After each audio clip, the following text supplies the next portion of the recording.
চেষ্টা সত্ত্বেও বিরোধী যারা যে ঘরে বসে আছে, সে আইএসএফ হোক, সে বিজেপি হোক, সে সিপিএম হোক, সে আরএসএস হোক, তাদেরকে একটাই কথা বলতে চাই যে যতই নাড়ো কলকাঠি, 26-এ আবার হাওয়াই চটি, 26-এ আবার হাওয়াই চটি, 26-এ আবার হাওয়াই চটি। শান্ত ভাঙড়কে অশান্ত করার চক্রান্ত।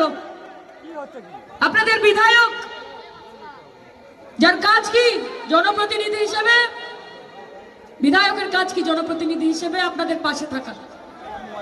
হাজার হাজার ভোট দিয়ে তাকে জিতিয়েছেন, কখনো দরকারে প্রয়োজনীয়তায় নিজের পাশে পান না। আজকে এখানে হলফ করে বলতে পারি যে 4 বছর হয়ে গেল আপনাদের বিধায়ক তাকে যতবার না দেখেছেন, ভাঙড়ের মাটিতে 10 মাস হয়েছে আমি সাংসদ হয়েছি, তার থেকে বেশি দেখেছেন। এই কথা আপনাদেরকে আমি বলতে পারি।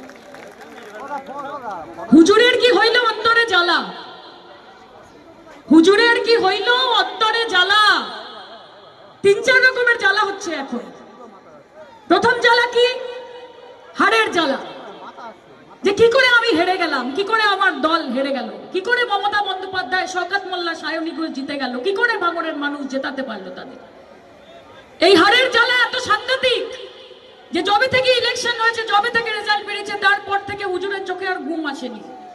সে কুৎসা, অপপ্রচার সবকিছুতে লেগে আছে, শান্ত ভাঙড়কে অশান্ত করার চক্রান্ত। তারপরের জ্বালা কি? মনের জ্বালা, যে আমি এখানের ছেলে, আমি ভাঙড়ের বিধায়ক।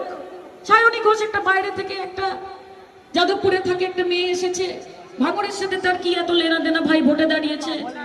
শওকত মোল্লা ক্যানিং পূর্বের বিধায়ক, তাকে নিয়ে এত কিসের মাতামাতি। আমার থেকে বেশি কি করে সায়নী ঘোষ, শওকত মোল্লা, এদেরকে ভাঙড়ের মানুষ ভালোবেসে ফেলেছে। এটা হচ্ছে মনের জ্বালা। আর একটা জ্বালা হয়েছে, সেটা হচ্ছে হুজুর গান গাইতে পারে না, এটা একটা জ্বালা।